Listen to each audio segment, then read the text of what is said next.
bộ rọtទាំងអស់នេះបានមកវែងចូលទៅក្នុងព្រៃជ្រៅមួយពួកគេមិនដឹងធ្វើយ៉ាងម៉េចទេក៏បាននាំគ្នារៀបចំជំរុំនៅទីនោះព្រៃពិតជាធំខ្លាំងណាស់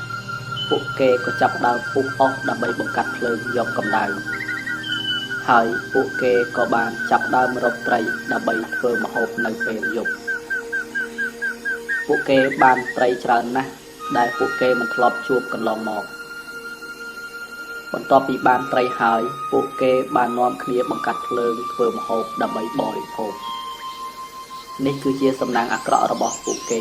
ប៉ុន្តែវាក៏ជារឿងល្អមួយដែលពួកគេទទួលបានបទពិសោធន៍ថ្មីបន្ទាប់ពីពួកគេបានធ្វើម្ហូបរួចហើយពួកគេក៏ចាប់ផ្ដើមនាំគ្នាបរិភោគអាហារនៅពេលល្ងាចជុំគ្នាអាហារនៅក្នុងព្រៃពិតជាមានរសជាតិឆ្ងាញ់ខ្លាំងណាស់ពួកគេបានបរិភោគហើយបរិភោគទៀតពួកគេមិនដែលគិតថាត្រីនៅក្នុងព្រៃមានរសជាតិឆ្ងាញ់បែបនេះទេបន្ទាប់ពីទទួលទានអាហារហើយពេលល្ងាចក៏បានមកដល់ពួកគេបាននាំគ្នាបង្កាត់ភ្លើងមួយភ្នក់ធំហើយក៏បាននាំគ្នារៀបចំកន្លែងដើម្បីគេង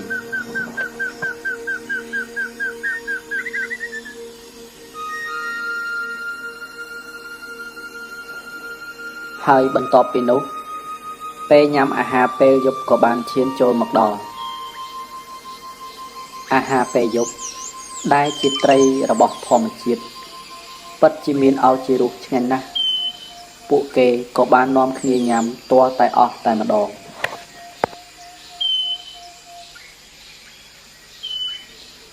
វាគឺជាពេលព្រឹកដែលល្អ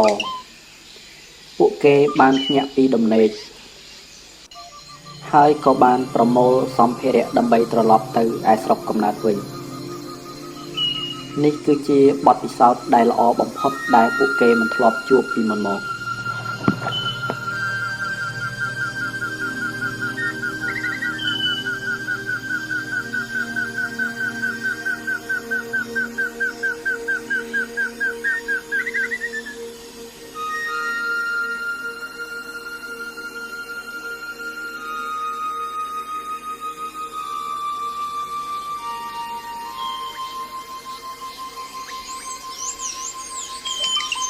លាហើយធម្មជាតិ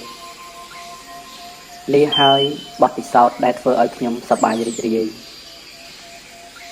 លាហើយកន្លែងដែលធ្វើឲ្យខ្ញុំកាត់ផ្ដាច់ពីពិភពលោកដ៏រញ៉េរញ៉ៃខាងក្រៅសូមអរគុណសម្រាប់ការទស្សនាវីដេអូរបស់ខ្ញុំសូមជួយចុច Follow ដើម្បីទទួលបានវីដេអូថ្មីៗ